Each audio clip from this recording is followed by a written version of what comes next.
"Why don't you drink?" said the man with the withered arm, pushing the beer toward him.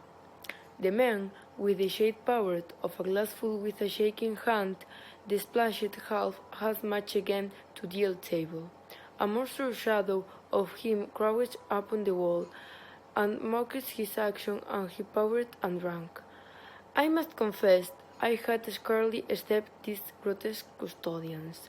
There is, to my mind, something in human insensibility, something crouching and activist. The human qualities seem to drop off people in civility day by day. The three of them made me feel uncomfortable with their gaunt silences, their being courage, their evident unfriendliness to me and to one another. And that night, perhaps, I with these most uncomfortable impressions, I resolved to get away from their bowed forest headwinds or evil things upstairs. "Go along the passage for a bit," said he, nodding his head on his shoulder at the door, "until you come to a spiral staircase, and on the second landing is a door covered with green baize.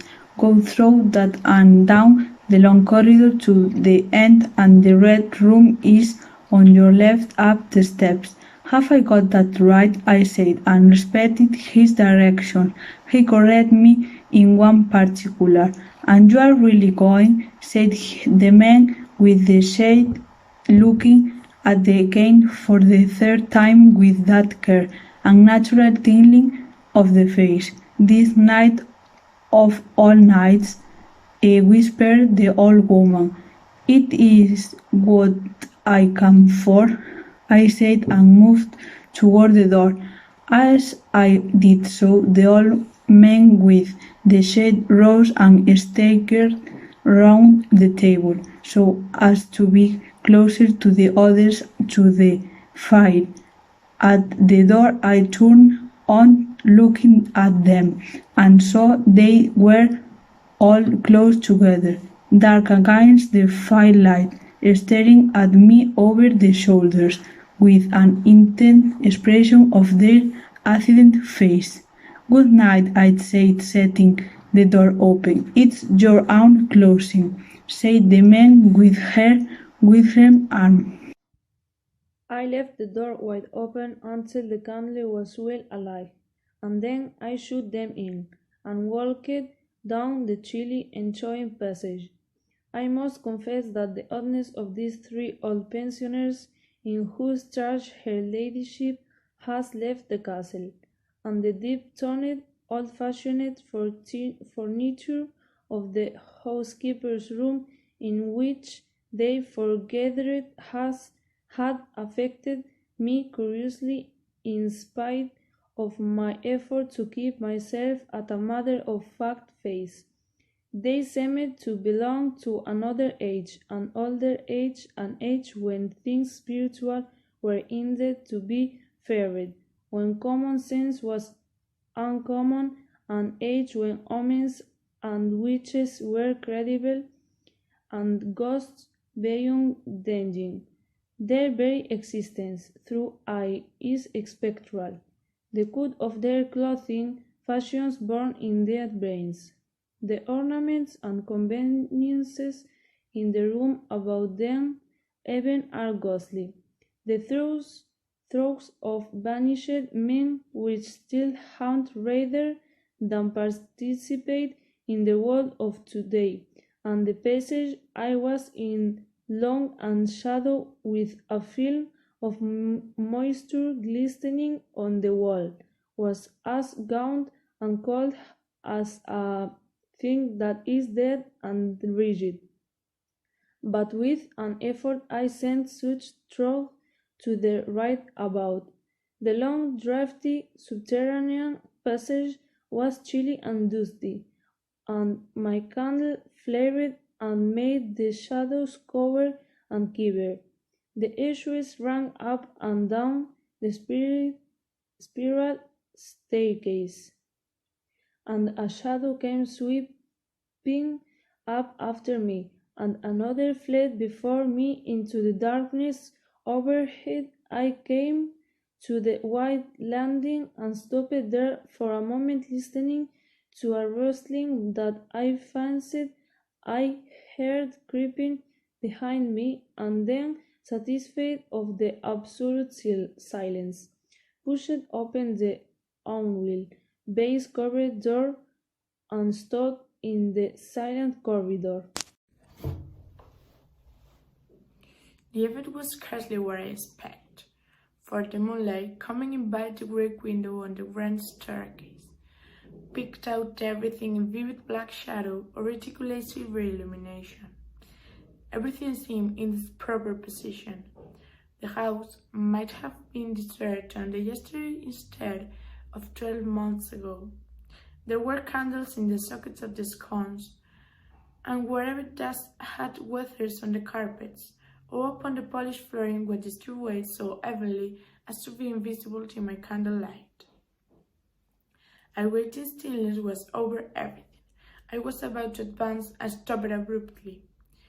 A rose group stood upon the landing, hiding from me by a corner of the wall, but its shadow fell with marvelous distinctness upon the white paneling, and gave me the impression of someone crouching to waylay me.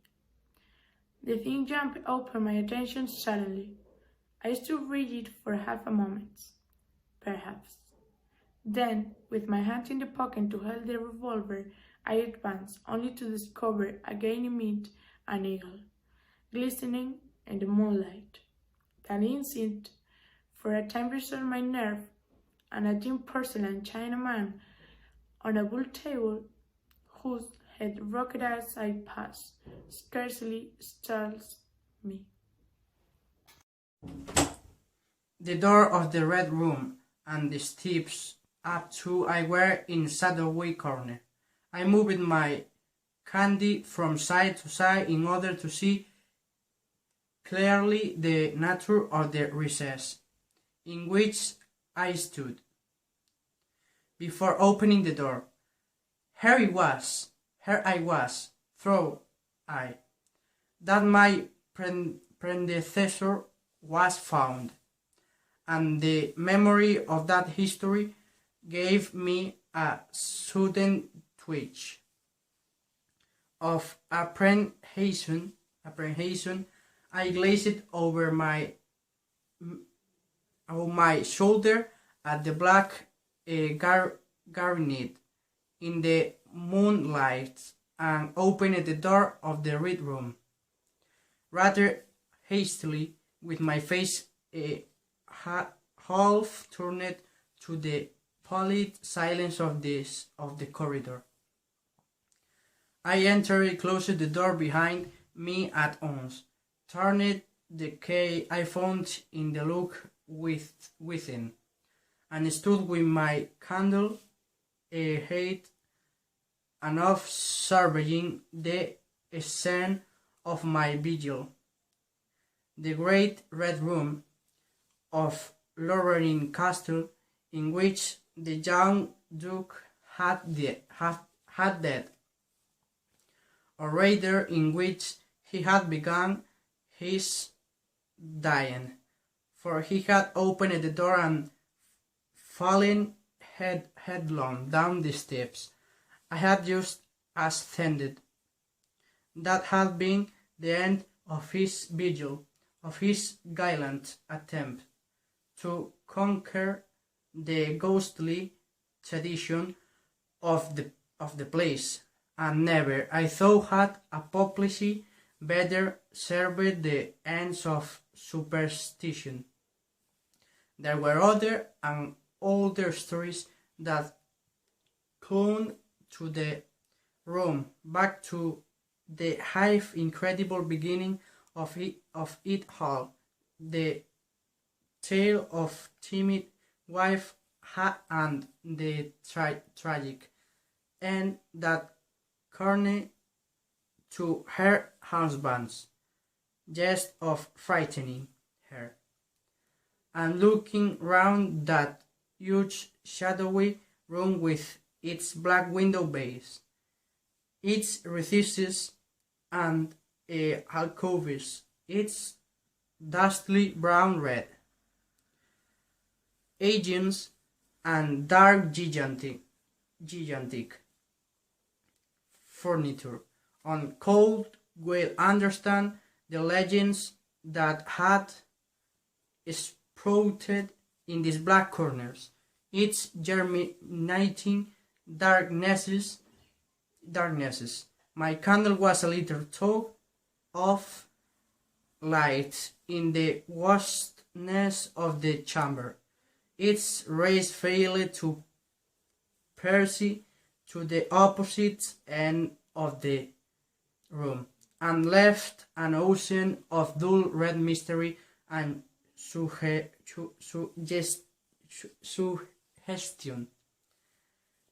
Sentinel shadows and watching darknesses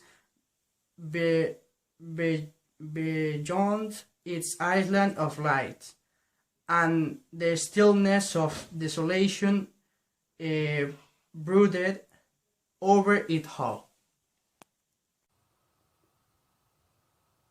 I much comfort some impalpable quality of an ancient room disturbed me. I tried to find the feeling down.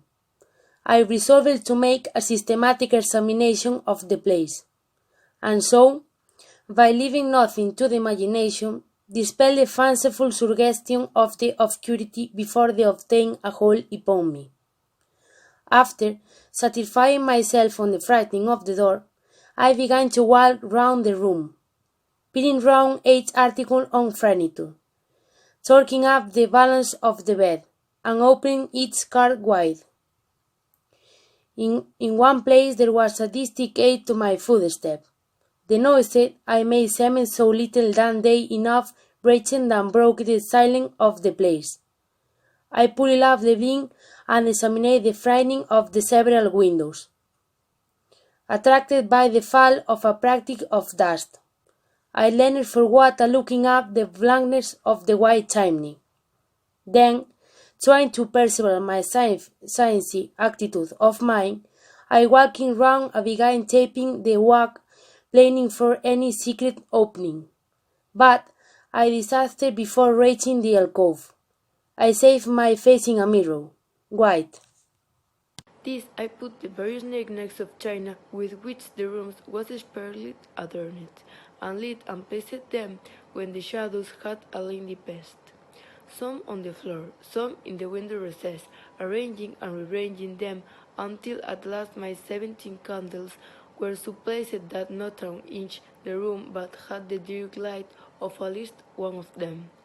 It occurred to me that when the ghost came I could warn him to not trip over them. The room was now quite brightly illuminated.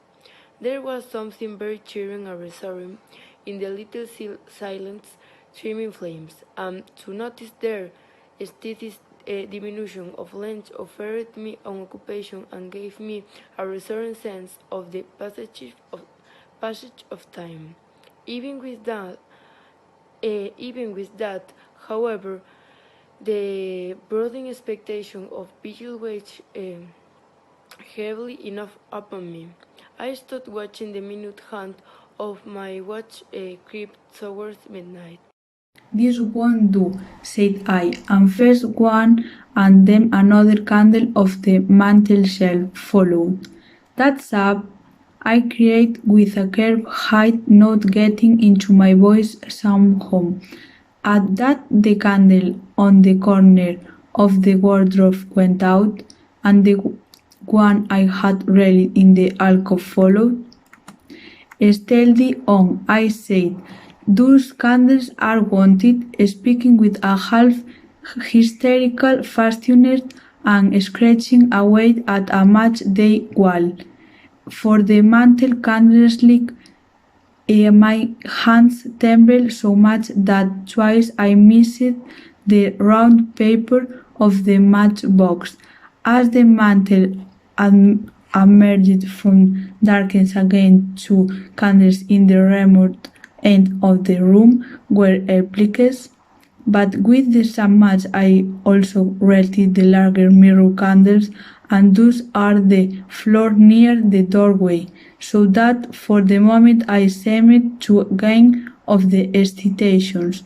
But them is a noiseless volley there vanished for light at once in different corners of the room, and I struck another match in quivering haste, and stuck hastily with to take it.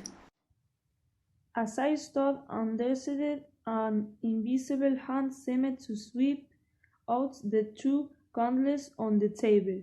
With a cry of terror, I dashed at the alcove, then into the corner, and then into the window, relighting three as two more vanished by the fireplace, and then, perceiving a better way, I dropped matches on the iron-bound dead-box in the corner, and caught up the bedroom candlestick. With this I avoided the delay of striking matches, but for all that the steady process of extinction went on, and the shadows I feared and fought against returned, and crept in upon me. First a step gained on this side of me, then on that. I was now almost frantic with the horror of the coming darkness, and my self-possession deserted me. I leaped, panting from candle to candle in a vain struggle against that remorseless advance. I bruised myself in the thrill against the table. I sent a chair headlong. I stumbled and fell and whisked the cloth from the table in my fall. My candle rolled away from me, and I snatched another as I rose. Abruptly, this was blown out as I swung it off the table by the wind of my sudden movement, and immediately the two remaining candles followed. But there was light still in the room, a red light that streamed across the ceiling and staved off the shadows from me. The fire, of course, I could still thrust my candle between the bars and relight it. I turned to where the flames were still dancing between the glowing coals and splashing red reflections upon the furniture, made 2 steps toward the grate, and incontinently the flames dwindled and vanished. The glow vanished. The reflections rushed together and disappeared, and I thrust the candle between the bars. Darkness closed upon me like the shooting of an eye, wrapped about me in a stifling embrace, seared my vision, and crushed the last vestige of self-possession from my brain. And it was not only palpable darkness, but intolerable terror. The candle fell from my hands. I flung out my arms in a vain effort to thrust that ponderous blackness away from me, and lifting up my voice, screamed with all my might once, twice. Then I think I must have staggered to my feet. I know I threw suddenly off the moonlit corridor, and with my head bowed and my arms over my face, made a stumbling run for the door. But I have forgotten the exact position of the door, and I struck myself heavily against the corner of the bed. I staggered back, turned, and was either struck or struck myself against some other bulky furnishing. I have a vague memory of patting myself thus to and fro in the darkness, of a heavy blow at last upon my forehead, of a horrible sensation of falling thus late an age, of my last frantic effort to keep my footing, and then I don't remember no more. I opened my eyes in a daily light. My head was roughly bandaged, and the man with the withered hand was watching my face. I looked about me trying to remember what had happened, and for a space I couldn't not recollect. I rolled my eyes into the corner, and I saw the old woman, no longer abstract, no longer terrible, pouring out some drops on the medicine from a little blue pail into a glass. "Where I am," I said. "I seem to remember you, and I yet cannot remember who you are." The worst of all the things that haunt poor mortal men, said I, and that is in all its nakedness. Fear, fear that will not have light nor sound, that will not bear with reason, that defends and darkness and overwhelms. It followed me through the corridor. It fought against me in the room. I stopped abruptly. There was an interval of silence. My hand went up to my bandages. The candles went out one after another, and I fled. Then the man with the shade lifted his face sideways to see me and spoke. That is it, said he. I knew that's what it, a power of darkness, to put such a curse upon a home. If lurks there always, you can feel it even in the daytime, even of a bright summer's day, in the hangings, in the curtains, keeping behind you, however you face about. In the dusk, it creeps in the corridor and follows you, so that you dare not tame. It is even as you say, fear itself in that room, black fear, and there if will be, so long as this house of sin endures. The works of all the things that haunt poor mortal men, sighed I, and that's it, in all its nakedness, fear that will not have light nor sound, that will not bear with reason, that deafens and darkens and overwhelms. I followed me through the corridor. It found again me in the room. I stopped abruptly. There was an interval of silence. My hand went up to the darkness. The candles went out one after another, and I fled. Then the man with the shade lifted his face sideways to see me and spoke. That is it, said he. I know that was it, a power of darkness, to put such a curse upon a home. It lurked there always. You can feel it ever in the daytime, ever of a bright summer's day, in the hiding, in the curse, keeping behind to hover you face about. In the dusk it crept in the corridor and followed you, so that you dare no turn. It is even as you say, fear itself is in that room, black fear, and there is will be, so long as this house of sin endurance.